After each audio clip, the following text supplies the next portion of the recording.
sean los gobiernos los que se vean obligados a responder a las propuestas que puedan promover los ciudadanos. Ahí está una parte de la clave del funcionamiento del sistema. Si el sistema de participación solo afecta o solo depende del motor institucional, será un sistema que irá cojo porque dependerá solo de la voluntad política de quien esté en el gobierno. Si el sistema permite y favorece que haya iniciativa ciudadana para empujarlo, ese sistema tendrá más garantía de poder funcionar. En nuestro sistema, me salto esto para ir un poco más rápido, en nuestro sistema la iniciativa ciudadana tiene una gran capacidad de actuación.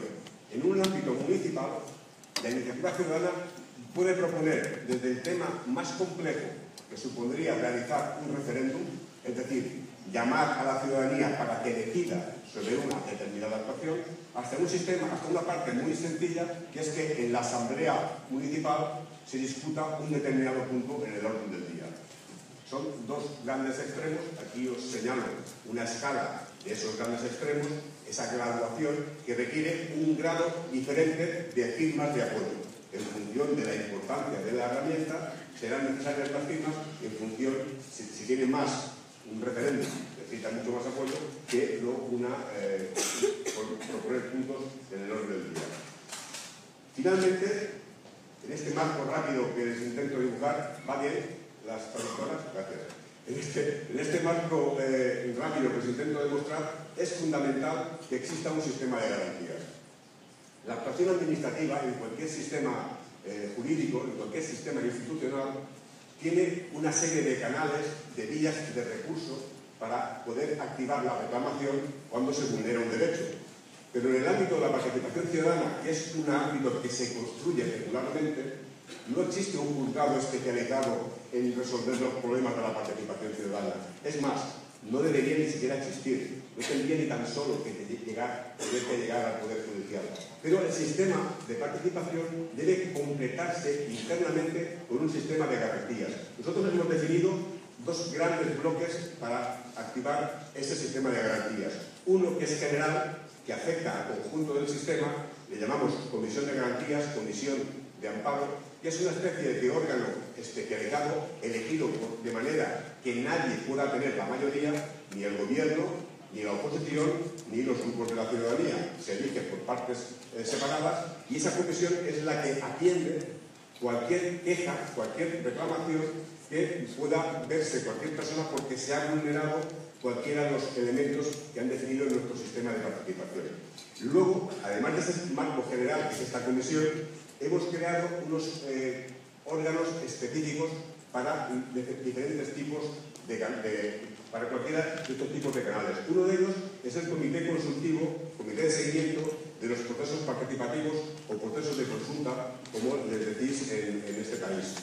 Este comité de seguimiento son las personas interesadas en un proceso concreto de debate que vigilan que ese proceso se haga con las máximas garantías, que se asegure que se amplía al máximo número de personas con discursos o intereses diferentes. Como son interesados en el proceso, tendrán especial cuidado de que en el proceso esas cosas se tengan en cuenta.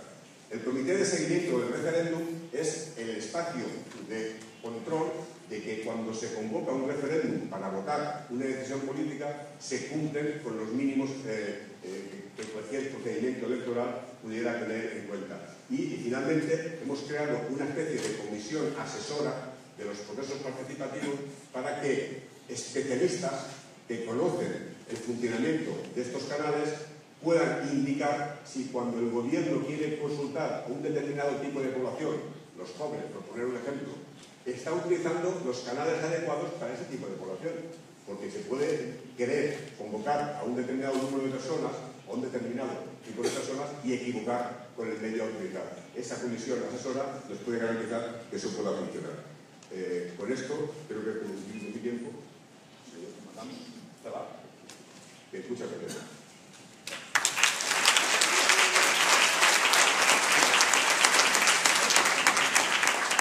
Monsieur Pindadou, vous avez respecté votre temps à la perfection. C'est très apprécié. Pour la suite des choses, j'inviterai Monsieur Pierre Barry, s'il vous plaît.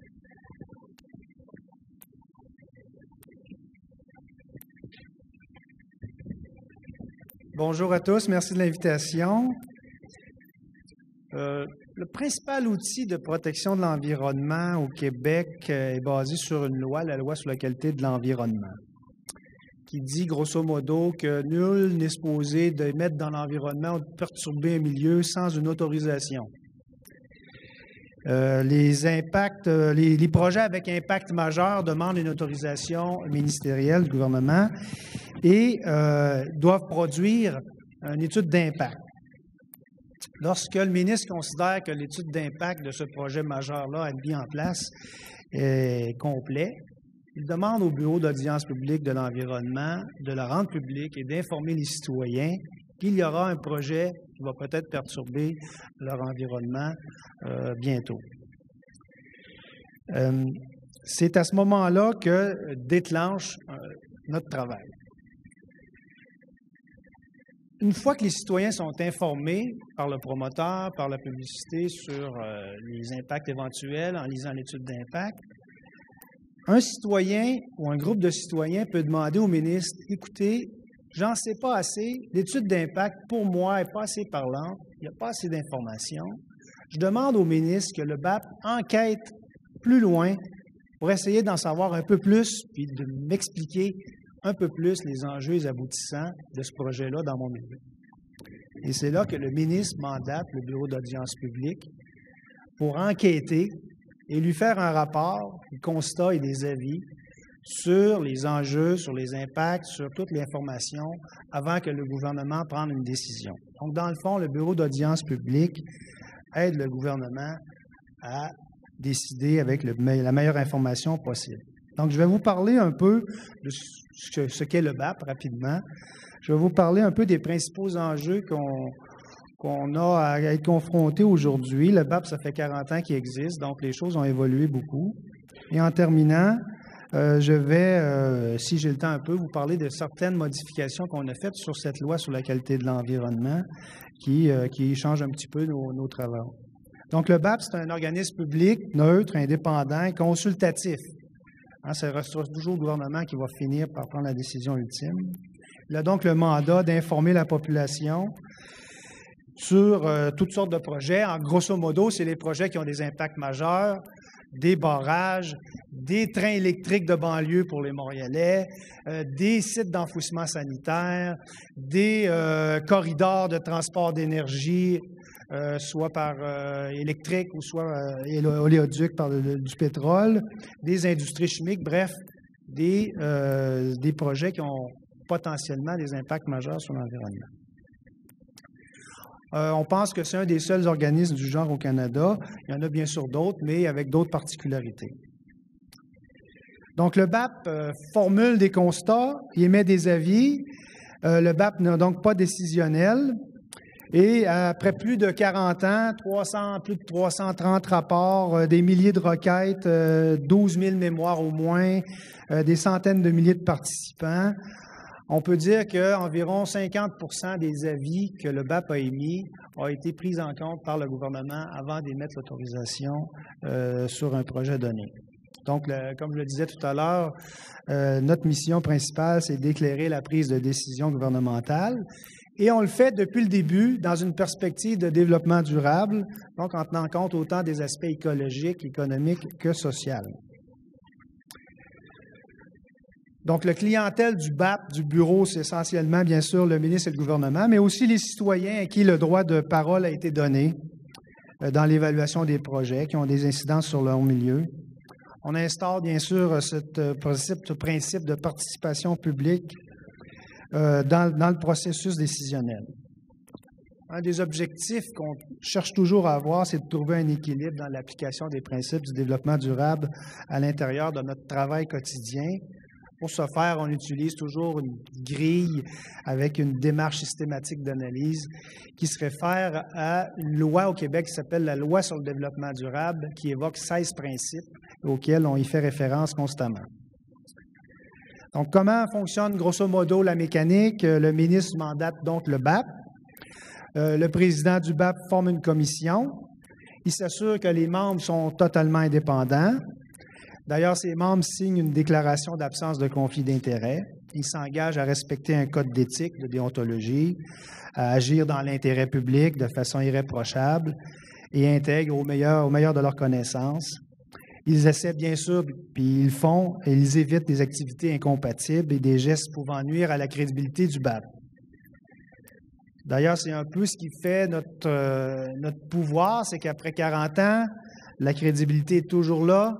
Et même si on est seulement que consultatif, pour ceux qui vivent au Québec, vous savez, le rapport du BAP est toujours attendu lorsqu'il y a un projet qui est sur la place publique.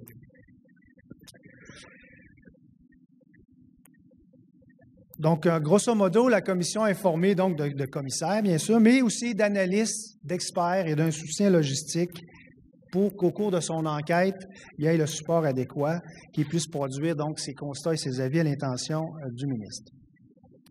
Donc, grosso modo, c'est la mécanique dans laquelle nous opérons. Les mandats sur des projets durent environ 4 à 5 mois. Donc, il faut être efficace parce que des projets qui sont de 5-6 milliards de dollars dans l'ouest de l'île de Montréal, on a 4 mois pour les étudier, comme un petit barrage hydroélectrique de quelques millions dans une rivière à l'est du Québec. Donc, un des enjeux principaux, c'est d'avoir accès à toute l'information. Ça, pour nous, c'est bien important. Au moment de nos travaux, on doit avoir une bonne expertise, on doit se référer à des excellentes personnes ressources. Ces personnes-là viennent de différents horizons, de ministères, organismes, mais également de centres de recherche, d'universitaires ou de consultants. On est chanceux au BAP parce qu'on a un pouvoir très grand. C'est qu'on est légalement, on a un pouvoir qui nous permet d'obliger une tierce partie, une partie prenante, à nous fournir l'information, sous peine de conséquences juridiques. En général, seulement que le spectre de ce pouvoir-là fait que les gens donnent l'information. C'est très important pour nous parce que c'est un des enjeux premiers. Aujourd'hui, vous savez, c'est important d'avoir la meilleure science avant de prendre les décisions. Nous effectuons donc une veille scientifique et technique permanente et on s'assure que tout le monde est bien formé et que la source des informations est toujours la meilleure. 4 minutes déjà? Bon, on va dépêcher. D'autant que je veux rajouter là-dessus aussi qu'aujourd'hui, l'information en cette ère de faits alternatifs, pour ceux qui vivent en Amérique du Nord, vous savez à quoi je fais référence, de fausses nouvelles, de contre-expertise, de littérature grise, c'est très, très important pour nous de pouvoir différencier le vrai du faux. Donc, on est très, très, très soucieux de ça. Puis pour ceux qui vivent au Québec, vous savez, c'est rare qu'on remet en question les avis et constats dans nos rapports. On a tout un système de corroboration de nos informations qui est mis en place. Un deuxième enjeu pour nous concerne l'utilisation et notre adaptation à l'évolution des technologies de l'information en général, des médias sociaux et tout ce qui est du numérique. Ça évolue rapidement, les communications, ça nous oblige à s'adapter à ce mode d'échange et de communication. Mais en raison de notre mission quasi judiciaire, je vous dirais, on doit faire preuve d'une très grande prudence dans nos communications. On doit bien sûr maintenir une participation respectueuse à tous les points de vue. Mais vous savez, dans les médias sociaux, ça ne respecte pas toujours ce principe de respect-là. Et on est très, très donc sensible à ça. Donc, prudence, mais aussi souplesse, parce que c'est les moyens et les nouvelles technologies qui peuvent nous aider à faire mieux comprendre parfois certains projets ou certainement accéder à une plus grande opinion publique. Nous effectuons donc une veille et un suivi sur les médias sociaux. On tient bien sûr à jour notre site Web. Tous les documents sont sont tous systématiquement déposés sur notre site Web. On est très transparent là-dessus. De plus en plus, la web diffusion fait partie de nos travaux pour essayer de rejoindre le plus grand public possible. Un troisième défi que nous évoquons depuis le début, depuis 40 ans en fait, c'est la compréhension du concept d'acceptabilité sociale. Donc ça, c'est un concept qui est un peu flou puis qui n'est pas encore beaucoup bien cerné. D'ailleurs, on a besoin de la recherche universitaire de plus en plus pour nous aider à comprendre ça. On fait nous-mêmes partie de groupes de recherche avec l'Université du Québec à Rimouski ou même ici à l'UQAM pour essayer de nous aider à mieux comprendre cette idée-là d'acceptabilité sociale. On le sait, vous le savez, le BAP est un outil qui donne droit de parole à la population pour exprimer ses préférences, ses opinions à l'égard de projets. Et de tout temps, le BAP a entendu ça, mais de tout temps, cette idée d'acceptabilité sociale est évoquée, puis ça s'appelait autrement. Ça s'appelait Panamaco, ça s'appelait co-construction, ça s'appelait co-développement. Bref, on a toujours eu à traiter de ce sujet-là. Mais encore une fois, on a encore beaucoup de questions pour le traiter d'une manière la plus adéquate possible. Donc, d'ailleurs, dans chaque rapport du BAP, il y a toujours un chapitre qui est consacré à l'expression des opinions des gens de manière la plus développée possible. Donc, les commissions d'enquête, ils observent que ce concept d'acceptabilité sociale-là, c'est un incontournable, mais c'est utilisé à toutes les sauces. On a toujours fait, comme je le disais, depuis 40 ans, beaucoup de recommandations sur ce volet-là, et le vocabulaire a pu varier.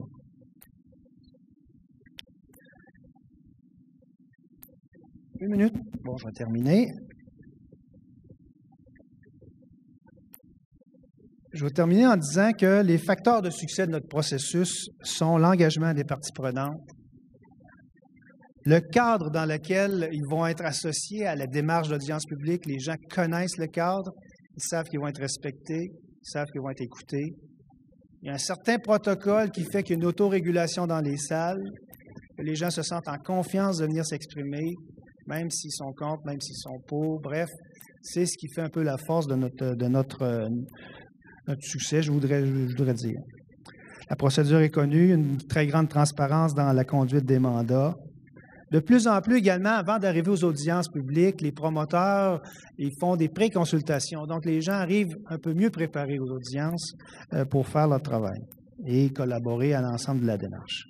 En conclusion, donc, le BAP, c'est un organisme essentiel pour nous à la vie démocratique et à la prise de décision gouvernementale.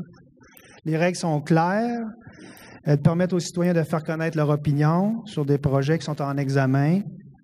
Et les citoyens, donc, ont une confiance dans cette procédure rigoureuse-là. Je vous remercie de votre attention. Monsieur Barry, merci. J'inviterai maintenant Monsieur Wouter-Bosman.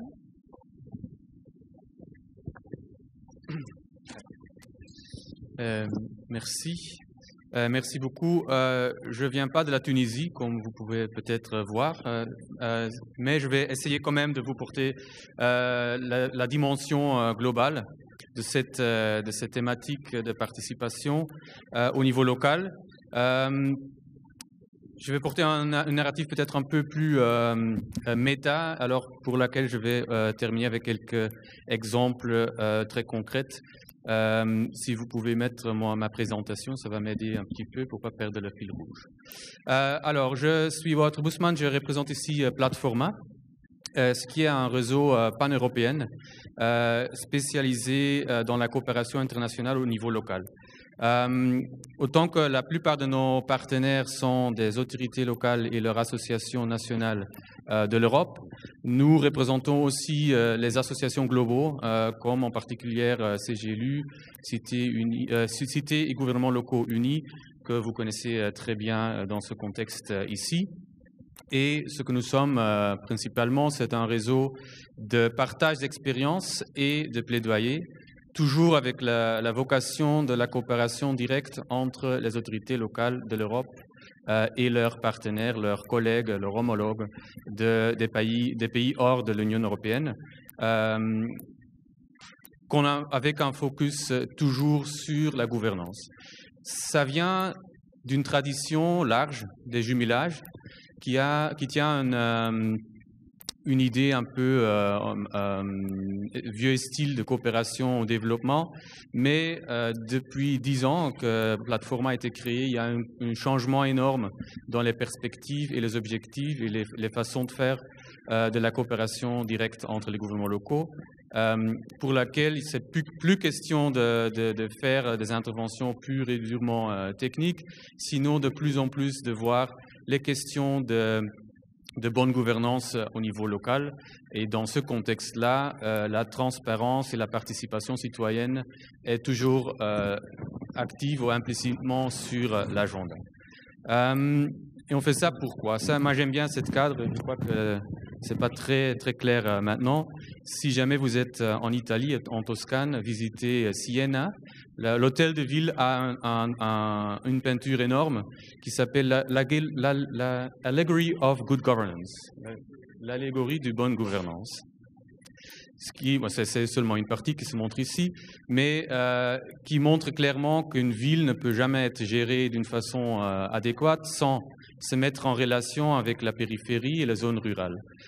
Dans une autre partie de ce tableau, il y a aussi clairement la relation entre la citoyenneté et les gouvernantes. Bien entendu qu'à ce moment-là, ce n'était pas exactement la démocratie participative, mais ça montre clairement que gouverner au niveau local, ça a besoin de cette interaction.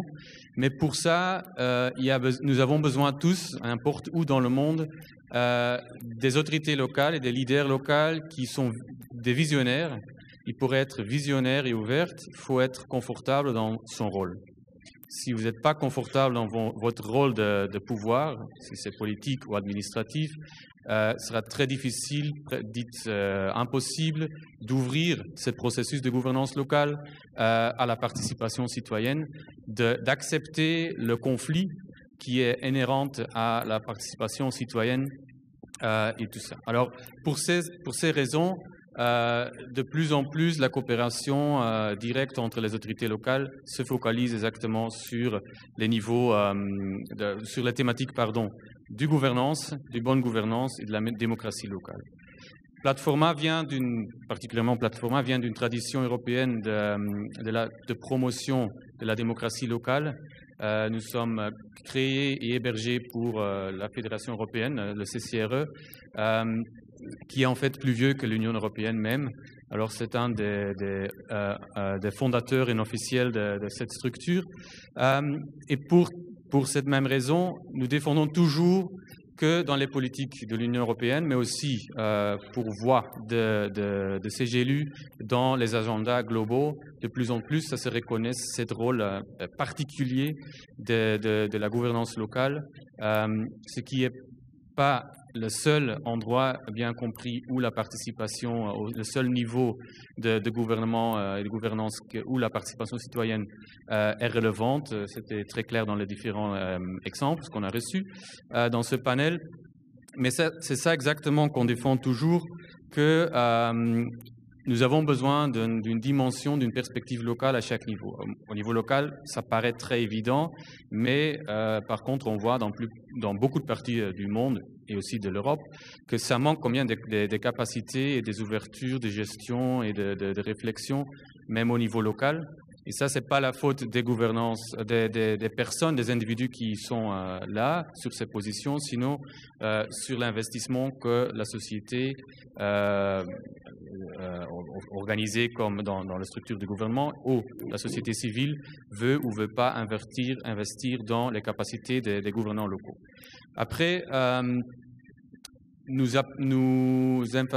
portons toujours le narratif que toutes les actions de coopération internationale devraient aussi s'orienter vers les réformes nationaux qui permettent les gouvernements locaux à prendre ces rôles légitimes de gouverner les territoires d'une forme démocratique. Ça veut dire que si avant l'Union européenne aimait bien forcer la décentralisation sur les États partenaires, on vient leur expliquer que ça n'a pas beaucoup de sens si ça ne va pas avec les autorités locales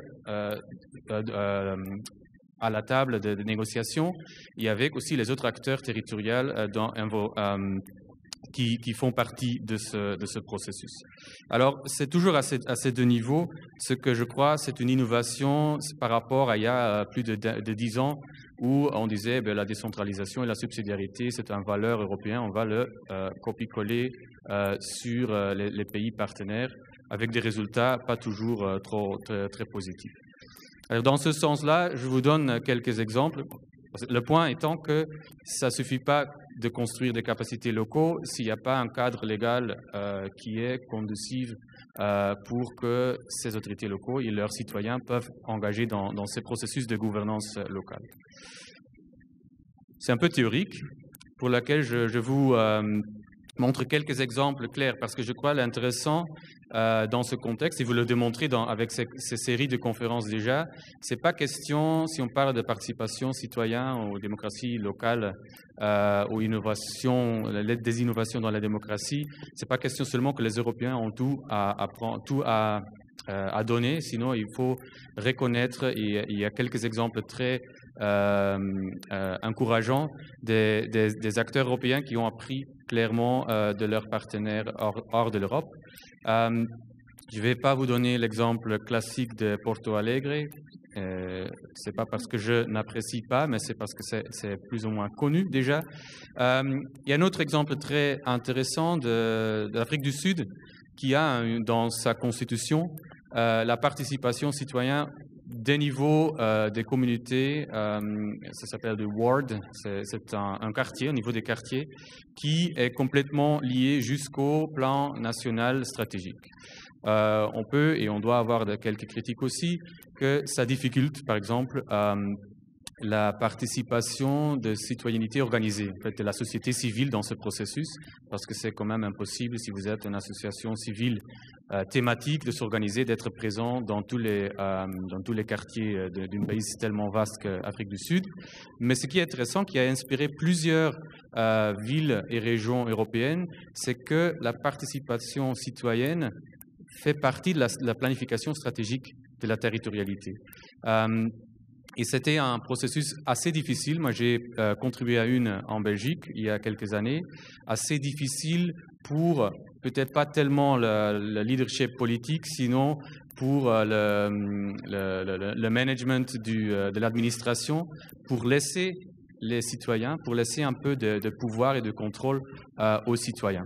Avec l'exemple de l'Afrique du Sud, c'était très motivant pour continuer dans ce pas et pour suivre ce projet. Un autre exemple très concret de participation citoyenne, pas tellement au niveau de planification stratégique au niveau de la ville, mais thématique. C'était un projet qui était lidéré pour la ville de la métropole de Milan sur les systèmes alimentaires des villes. Ce qui paraît quelque chose logistique, mais en effet, si l'objectif c'est que les plans territoriaux contribuent à une société plus juste, plus inclusive, il y a quand même besoin de le revisiter, cette idée que nourrir la ville, c'est qu'une situation, un défi logistique, pour laquelle on a, avec la ville de Milan, lidéré un consortium pan-européen, mais aussi avec partenaires de l'Équateur, par exemple, pour repenser un petit peu qu'est-ce que les autorités locales peuvent faire au niveau d'alimentation des villes. Et on voit de plus en plus les initiatives locaux d'alimentation, les productions locaux, mais aussi les chaînes de valeur globales contrôlées pour des citoyens organisés, bien entendu, dans les organisations de la société civile. Ce qui touche de nouveau à un rôle clé des villes dans le développement durable global, mais aussi démontre clairement l'importance de penser un peu hors des cadres classiques, parce que normalement, de la plupart des pays, l'autorité locale n'a rien à dire sur le système alimentaire. Et par contre, ce projet, ces collaborations internationales entre villes a démontré la relevance d'avancer à ce front-là.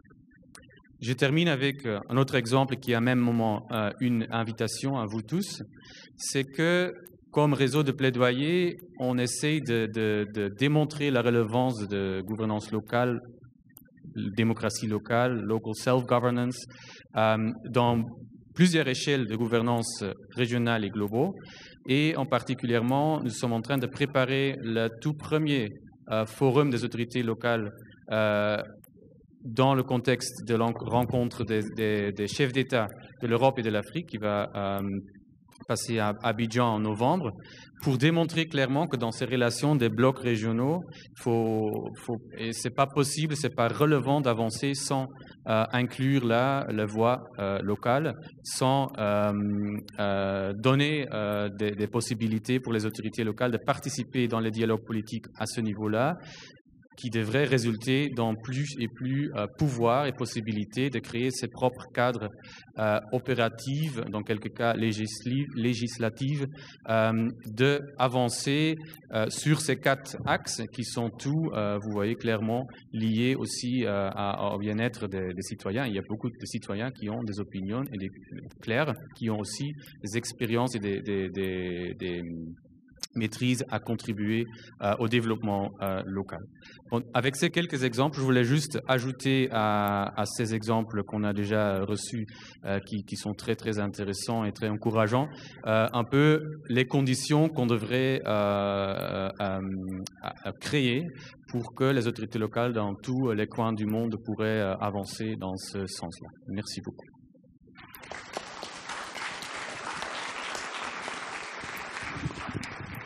Merci, M. Grossman. Alors, voilà qui met la table pour accueillir vos questions. Je vous rappelle d'utiliser les micros. J'en vois un à gauche. Oui, il y en a un autre à droite également.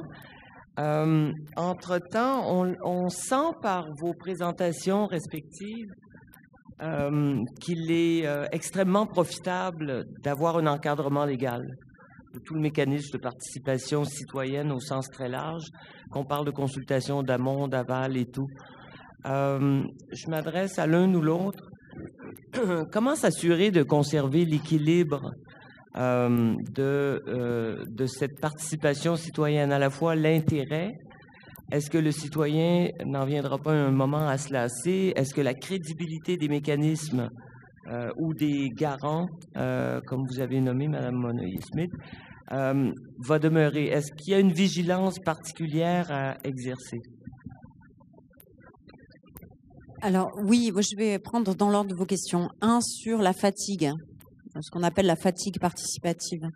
C'est tout à fait vrai. On nous a beaucoup parlé, les associations et les citoyens qui sont quand même extrêmement sollicités sur de très nombreux projets, nous expliquent qu'il faut avancer dans nos pratiques de concertation. Il faut avancer avec sagesse, c'est-à-dire bien savoir quand entrer en concertation et bien savoir quand ne pas rentrer. Et c'est un petit peu ce qu'on dit dans la première partie de la charte. Il y a des projets qui ne peuvent pas faire de bonnes concertations. Il faut être extrêmement clair là-dessus. C'est aussi de la responsabilité des pouvoirs publics, ce sur quoi de temps en temps ils se défaussent un petit peu en disant mais j'ai fait une concertation donc voilà. Alors que le sujet s'y prêtait pas forcément. Je pense que les citoyens comprennent très bien si on leur explique très clairement pourquoi, parce qu'il y a une série de réglementations, parce qu'on a pris des engagements qui ont 2 ans, etc. Et donc on est dans un processus. Donc ils peuvent tout à fait comprendre ça. Et il est parfois fort judicieux de ne pas rentrer dans un dispositif de concertation quand ça n'est pas adapté, parce que cela produit un effet extrêmement pervers, qui est celui finalement du rejet du processus en lui-même. Donc il faut faire très attention à ça. Ensuite, sur le garant, voilà, on va tomber en abîme. C'est-à-dire qui va garantir le garant, qui va garantir le garant du garant. On va jamais s'en sortir. Donc l'idée pour sortir de cette mise en abîme est véritablement de considérer que le dispositif en lui-même est un dispositif de bienveillance. Ça fait plusieurs fois que j'entends ce mot, c'est extrêmement important, ce dispositif de bienveillance. Ça remonte à des sources philosophiques chez Michel Foucault. La bienveillance du dispositif, c'est un dispositif qui est capable de mettre en sécurité celui qui se trouve à l'intérieur et de renvoyer à ses propres interrogations. Et donc, la garantie, qui est le premier niveau de la garantie, qui est de dire il y a une personnalité extérieure qui n'a pas de conflit d'intérêts, c'est ce que disent, c'est qui est à l'origine de toutes les autorités indépendantes et qui est totalement nécessaire. Au-delà de ce dispositif-là, c'est l'ensemble des participants qui constituent la garantie du système. Et sinon, on s'en sort plus. Donc, c'est vraiment comme ça qu'on le conçoit. Merci pour ces explications. Quelqu'un d'autre souhaiterait compléter? Monsieur Barry, s'il vous plaît. Ce que je peux ajouter aussi, c'est effectivement, il y a un enjeu de pouvoir rejoindre l'ensemble d'une population dans un milieu donné. Parce que c'est vrai qu'au BAP, pour notre contexte à nous, c'est un adulte moyen de 55 ans qui se présente le lundi soir ou le mardi après-midi pour venir participer aux audiences. Et ça ne reflète pas la population du territoire donné. Donc, on est obligé d'adapter nos affaires. On a commencé à le faire, mais à un moment donné, on ne peut pas obliger les gens à venir. Je pense qu'on peut être meilleur. Je pense qu'on peut être beaucoup plus proche des médias sociaux puis proche d'une démarche qui est plus souple pour tout le monde. On a commencé à le faire en écoutant les gens par Skype, en recevant des commentaires en ligne, en étant toujours sur le web, en permettant aussi à des gens d'aller dans des salles satellites pour participer à des audiences qui sont à 100 km plus loin. On veut le faire. Ça, c'est un enjeu important pour nous, de pouvoir entendre l'ensemble de la population et son opinion sur un sujet donné. On ose espérer qu'on peut s'adapter le mieux possible, mais je pense qu'on peut être meilleur. Merci. Monsieur Pinlato, s'il vous plaît. Yo creo que el concepto de fatiga participativa obedece, en mi opinión, a que normalmente quien convoca es el poder público, es la institución la que llama a los ciudadanos y normalmente, por lo menos en el Estado español, posiblemente en otros países europeos o en el propio Canadá, posiblemente no sea así, pero lo que suele ocurrir es que como que hay que organizar muchos procesos de consulta de manera regular, acabamos llamando siempre a los mismos.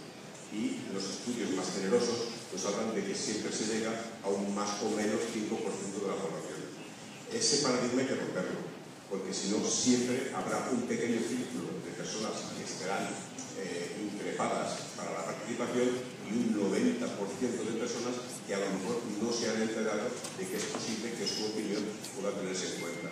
Una manera de cambiar esto es ser conscientes que hay que ir a buscar a gente que de manera normal no vendría. Buscarlos no quiere decir tirarles una cuerda y arrastrarlos. Buscarlos quiere decir ir a llamarles al sitio donde están, a la hora a la que les va bien y en el lugar donde se encuentran, no a la hora que nos va bien a nosotros, en el lugar donde nos encontramos nosotros. Y por otra parte, favorecer que haya propuesta ciudadana. Estoy convencido que si los procesos de consulta fueran promovidos por la ciudadanía, sería más factible que se incorporaran más personas que si lo hacemos simplemente desde las instituciones. Merci, M.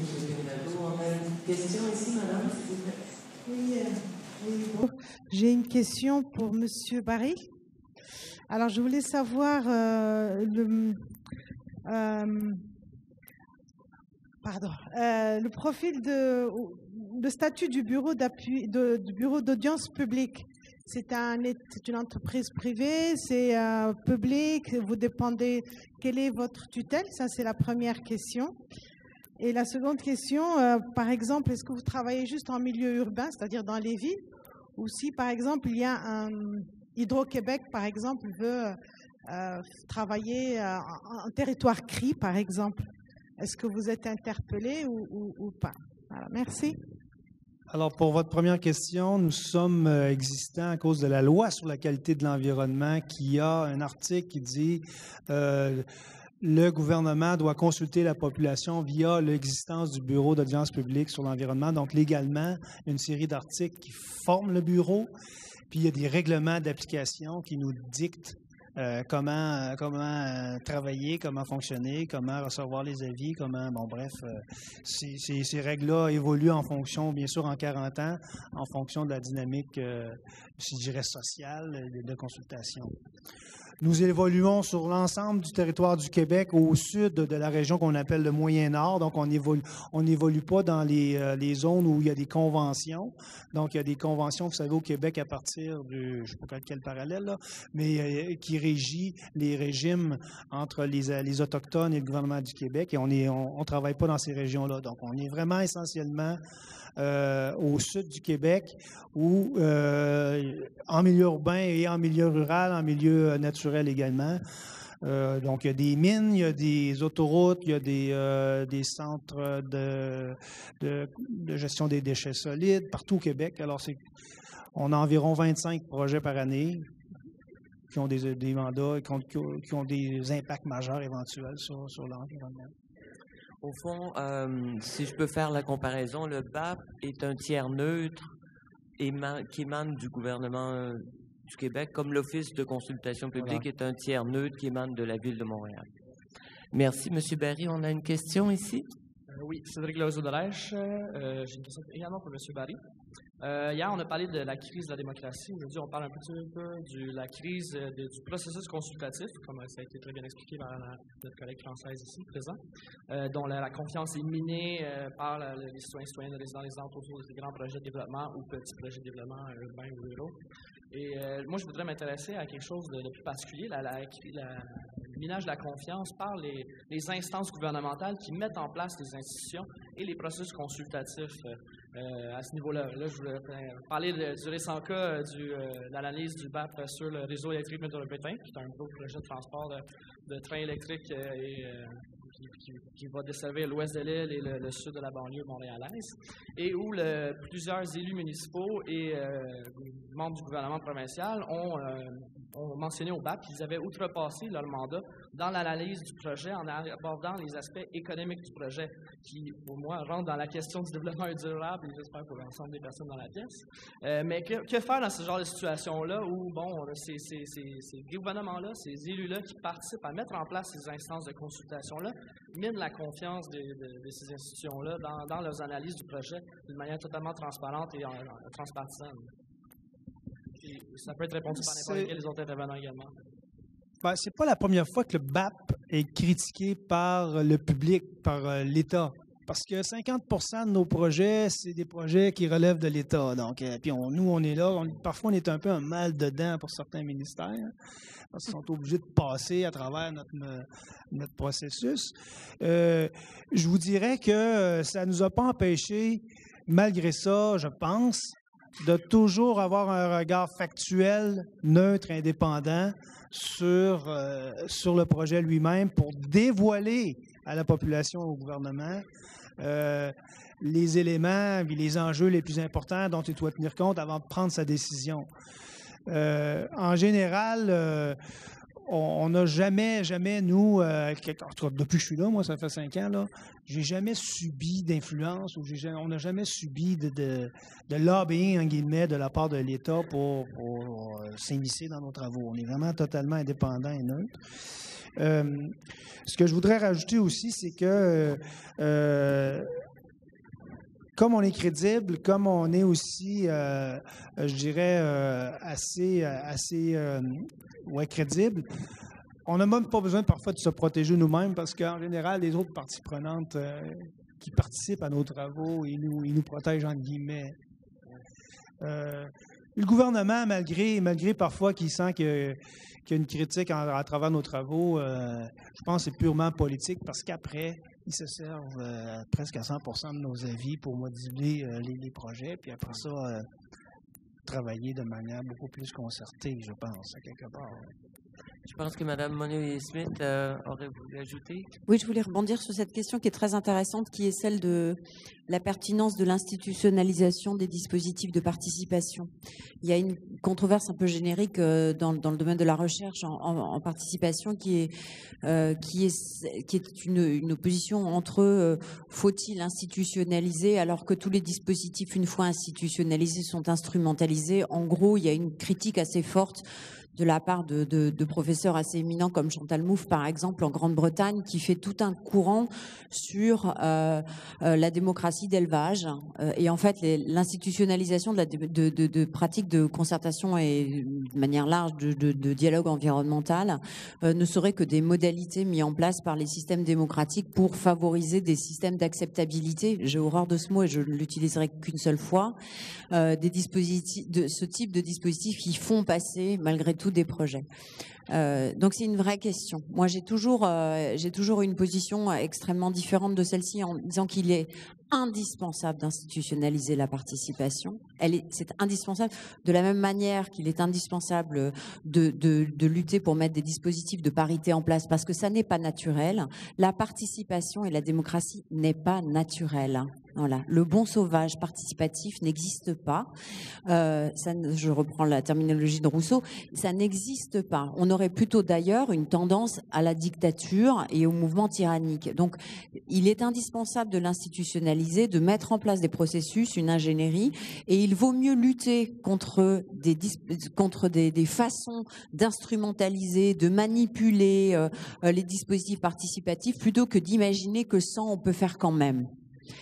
En tout cas, après, c'est un positionnement politique, on peut dire, qui traite de la problématique de l'anarchie, etc. On pourrait en discuter, mais en tout cas, j'ai toujours pensé que la participation citoyenne ne tient sa vigueur et son efficacité que par les dispositifs institutionnels qui la mettent en œuvre. Oui, vous faites d'ailleurs référence dans votre présentation sur l'accompagnement.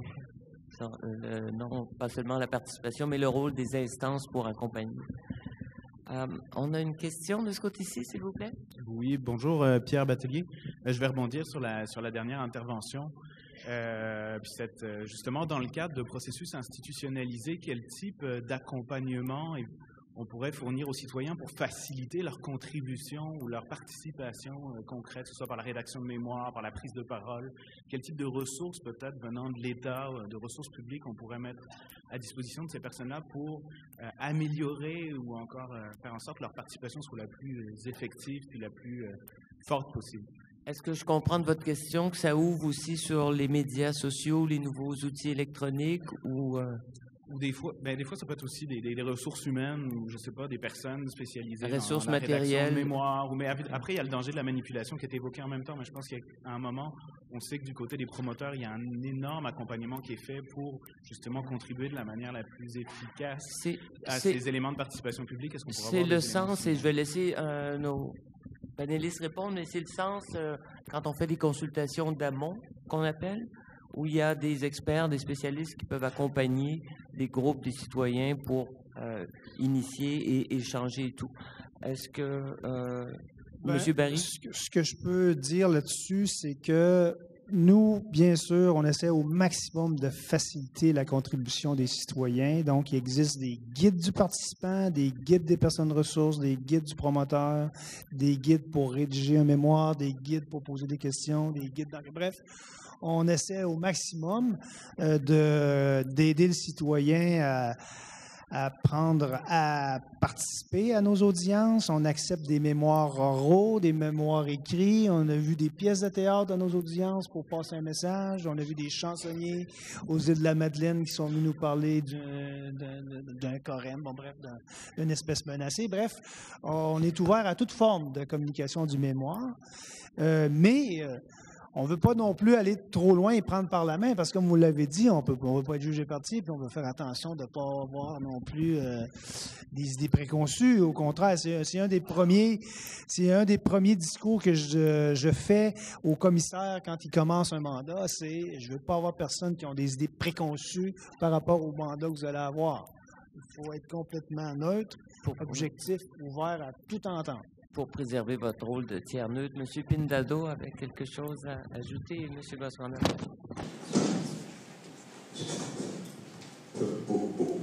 Sí.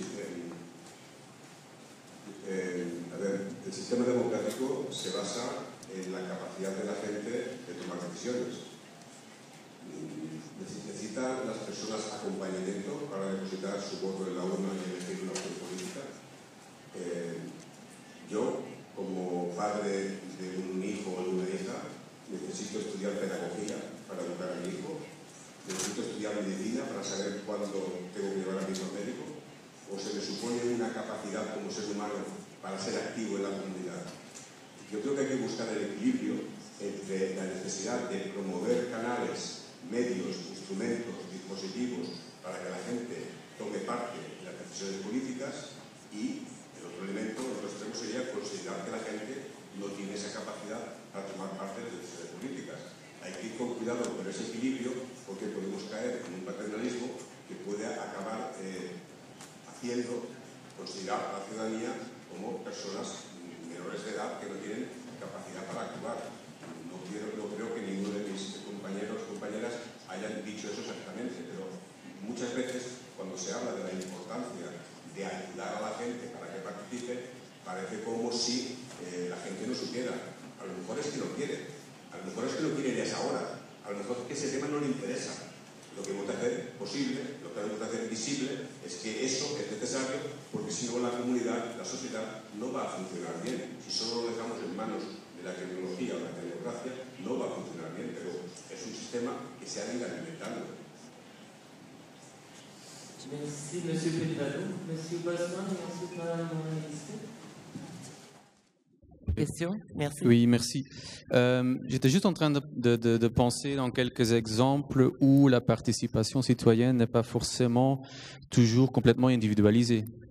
Ce qui pourrait répondre un petit peu et faciliter. Il y a des preuves déjà, des G1000 qui s'est implémenté dans plusieurs pays, ou même je ne sais pas si la traduction c'est correct en français, les loteries en fait des citoyens qui sont sélectionnés pour participer, et qui peuvent construire un petit peu d'expertise sur le sujet, sur l'agenda. Et tout ça, ça me fait penser un petit peu à cette fausse dichotomie entre le citoyen d'un côté, l'État complètement de l'autre côté, et un terre de brûler entre les deux. Et je crois qu'il y a plusieurs acteurs entre les deux. Et bien évidemment, probablement, je ne dois pas convaincre personne dans cette salle, mais je me rencontre souvent dans des discussions sur qui représente le citoyen. Est-ce qu'il peut seulement se représenter lui-même? Est-ce qu'il n'y a que la société civile qui peut le représenter? Est-ce que, en fait, et souvent, dans des réunions, il y a des acteurs qui questionnent vraiment si l'autorité locale représente le citoyen. Et je crois que ces discussions démontrent qu'il y a besoin de ces différentes étapes et modalités de la participation plus individuelle à organiser dans plusieurs étapes. Mais ça je me répète peut-être, mais ça nécessite un savoir-faire, une confidence et des structures très fortes pour pouvoir entrer dans ce type de discussion, n'importe sur quel niveau de gouvernance on se trouve. Merci. Une brève réponse, Madame Monnoyer-Smith? Peut-être très brève, juste pour dire que moi, je pense qu'effectivement, il y a des modalités d'expression, pas du tout pour parler de la capacité, mais juste des façons de parler, des façons d'être, des façons de s'exprimer qui sont extrêmement différentes selon les individus. Au Canada, vous le savez mieux qu'ailleurs, les peuples autochtones ne s'expriment pas du tout de la même manière, si je vais très vite, parce que là, c'est caricatural, que les autres, que des Canadiens qui vivent à d'autres endroits du Québec. Pourquoi? Parce qu'ils n'ont pas la même culture, ils n'ont pas les mêmes références idéologiques, etc. Donc, il est très important de mettre en place des dispositifs qui permettent à chacun de s'exprimer selon la façon dont il a été élevé, selon ses références idéologiques. C'est pour ça que c'est très important d'utiliser les nouveaux médias. Alors, pourquoi? Parce que les nouveaux médias permettent à beaucoup de jeunes, à moins jeunes aussi, d'utiliser des images, d'utiliser des photos, des chansons, etc. Peu importe, en tout cas, ou des machinima, des jeux vidéo, etc. Toute cette culture populaire qui est vecteur d'expression, il faut savoir l'utiliser dans certains débats. Et je crois que c'est pas les traiter que d'être pas suffisamment mature. C'est simplement de dire que nous avons imposé par les formes de débat public et de concertation que nous avons mis en place des modalités de débat public qui correspondent à des blancs qui sortent de l'université. Voilà. Bon tous les blancs sortent pas de l'université et il n'y a pas que des blancs.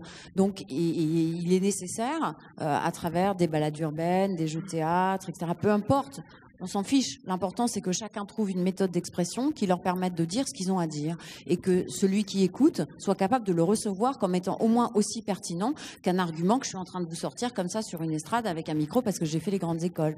Voilà, c'est tout. Chacun doit pouvoir s'exprimer comme il le souhaite. Et sinon, c'est une violence symbolique extrêmement forte. Merci pour cette franchise. On a une question de ce côté-ci, s'il vous plaît. Sí, mi pregunta es si alcanza el marco normativo o todo lo que tenga que ver con reglas, con normas, con leyes, con decretos, para promover la participación ciudadana cuando, por ejemplo, en América Latina tenemos procesos extensos y profundos de inclusión? Yo no sé en Europa, pero, por ejemplo, sí, las mujeres pueden participar, pero normalmente los cargos de poder, los cargos políticos de poder son para los hombres, para los varones y no para las mujeres. En Uruguay, por ejemplo, se aprueba una ley de descentralización política y participación ciudadana y, sin embargo, cuando se convoca a votar, son en minoría los que van a votar, o van a participar siempre los mismos, o vamos a generar procesos de consulta y, por ejemplo, la población afro-uruguaya no participa porque ha sido excluida históricamente. Hablo de patrones culturales históricos que vienen desde la colonia, en el caso de América Latina, y de un paternalismo y de un caudillismo muy arraigado, en el caso de América Latina, pero seguramente Europa ha de tener otros procesos similares de exclusión, porque hablamos de cómo construimos poder popular, cómo generamos reales procesos de empoderamiento más allá de la normativa. La normativa es importante, pero así se generan procesos de empoderamiento y de cambio, de transformación en las sociedades para generar democracias sustantivas y no seguir reproduciendo la misma exclusión social que hemos generado con nuestras normas. Es mi pregunta. Gracias. Des idées pour précisément ce que de dire exclure l'exclusion. Muchas gracias por su pregunta. Sí, claro que las relaciones de poder influencian la posibilidad de participación. Creo que ya se ha dicho en este panel que el acompañamiento de cualquier forma toma la maquinaria, la ingeniería de la participación es altamente importante para demostrar su eficacia, para garantizar su eficacia. Y en eso también se necesita capacidad y posibilidad de gestión al nivel de la participación. Quiero decir que si la autoridad que se supone organiza la participación no tiene ni el staff ni el presupuesto para organizarlo, ¿qué va a hacer? Va a hacerlo de la forma más sencillo, publicar algo en su sitio web y a quien responde que se responde, ¿no? Entonces yo creo que está muy claro que garantizarlo tiene que ir acompañado de medidas que intentan por lo menos ir más allá o resolver. No es posible en este contexto, pero al responder por lo menos a esta diferencia de puntos de poder en la sociedad que son un poco debajo de la línea de visión de lo que usted menciona.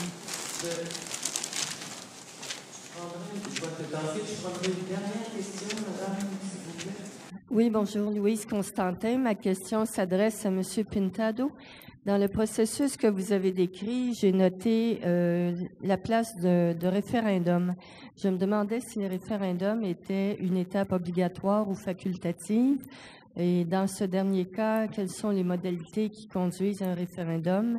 Et je vous dirais, sûrement, il y a plusieurs personnes dans la salle qui vont deviner que ma question n'est pas si innocente parce que le gouvernement du Québec vient de voter le projet de loi 122 qui a retiré le droit au référendum aux citoyens. Alors ici, pour avoir un référendum, c'était les citoyens qui avaient, si on peut dire, le fardeau de l'obliger avec la signature d'un certain nombre de personnes à un registre. C'était pas automatique. Alors, j'aimerais entendre comment fonctionnent vos référendums. Merci. Monsieur Pintado, vous sautez dans le feu de l'action québécoise. No quisiera crear un conflicto internacional. De todas maneras, no sé si siguen un poco la situación política de España, donde saben que hay un cierto conflicto, una tensión entre comunidades como la que yo vivo, Cataluña, que nos consideramos un país, y el resto de España, donde está discutiéndose el derecho de poder decidir, de poder votar en un referéndum. La situación política de España creo que se puede parecer a la de cualquier otro país que no acaba de entender la importancia de los referéndums. Yo cuando lo he explicado en nuestra propuesta, la ha explicado dentro del ámbito municipal, interpretando una concepción política de que creemos que es necesario que en ocasiones la ciudadanía decida directamente. Hoy eso en España no se puede hacer, está prohibido. Los referéndums por mandato constitucional solo pueden ser consultivos, lo cual es un oxímoron, es como la música militar. Es un concepto contradictorio en sus propios términos, pero es como está establecido. La manera que creemos que se puede modificar eso es que haya práctica social exigiéndolo y acción institucional haciendo evidente que eso es necesario. Pero eso es un recorrido que tiene que ser. A mi manera de ver, la institución del referéndum, que en países como por ejemplo Suiza funciona de manera regular, demuestra que es un dispositivo útil, no para hacerlo cada 3 meses, como hacen en Suiza, pero hombre, tampoco cada 30 años. De vez en cuando no está mal que la ciudadanía pueda decirle al gobierno: oye, queremos decidir nosotros, aunque nos equivoquemos. La ciudadanía tiene tanto derecho a equivocarse en un referéndum como los gobiernos a tomar decisiones equivocadas o los jueces a equivocarse en sus sentencias. Pero eso no ha de evitar que la gente tenga esa capacidad de decidir. Si la pregunta es si en España cómo tenemos regulado los referéndums, la respuesta es que hoy los referéndums son solo consultivos y no tenemos capacidad todavía de convertirlos en herramientas que vinculen al poder político sobre la decisión que puedan tomar los ciudadanos.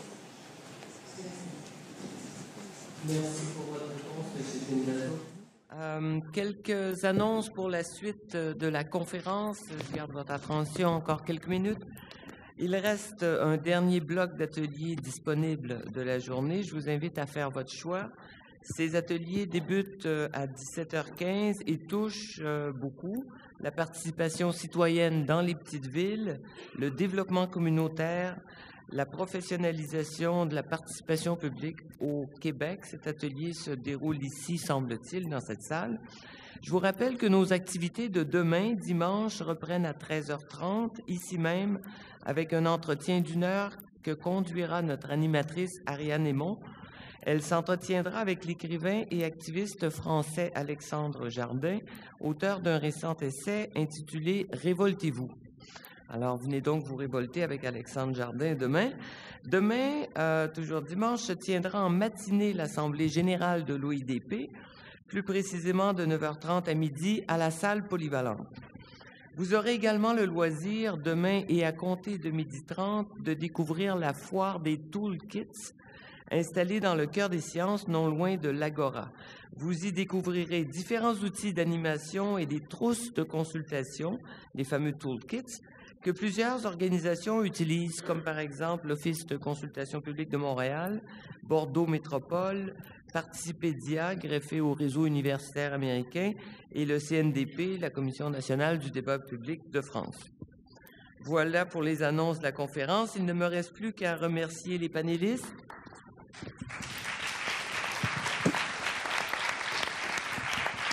Et à vous dire merci à vous tous pour votre attention. Bonne continuation de conférence à tous et bon séjour à Montréal. Je